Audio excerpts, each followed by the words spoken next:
Le 27 mars au soir, le ministère taïwanais de la Santé a réuni des experts après le signalement de nouveaux cas suspects dans le cadre d'une supposée intoxication alimentaire en lien avec un restaurant malaisien végétarien basé dans un des centres commerciaux de l'arrondissement de Xinyi à Taipei. Lors de cette réunion, se sont joints aux responsables ministériels, des experts en infectiologie et en toxicologie afin d'identifier de manière exacte l'origine de ce grave cas d'intoxication alimentaire.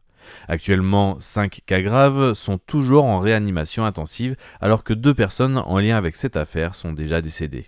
Le ministre de la Santé, Xue Zhuiyuan, a indiqué que les autorités sont encore en train d'évaluer la situation médicale car il est possible que le problème ne soit pas uniquement hépatique.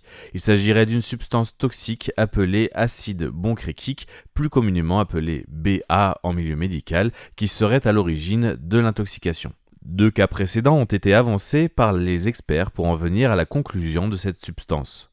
En 2020, la Chine avait déjà connu un cas similaire, une famille de 9 personnes ayant utilisé une méthode traditionnelle mandchoue de nouilles à base de farine de maïs qui aurait fermenté et provoqué la formation de l'acide boncréquique fatal à l'ensemble de la famille.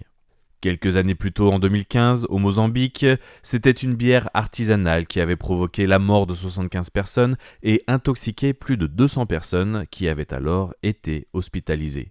Le directeur du centre de toxicologie clinique de l'hôpital Jiangong à Linkou, Yen Zonghai, a précisé qu'une intoxication alimentaire due à l'acide boncréquique peut affecter tous les organes, en plus de provoquer une gastro-entérite aiguë et peut entraîner une défaillance multi-organique, et il a précisé qu'à ce jour, il n'existait pas d'antidote à ce poison.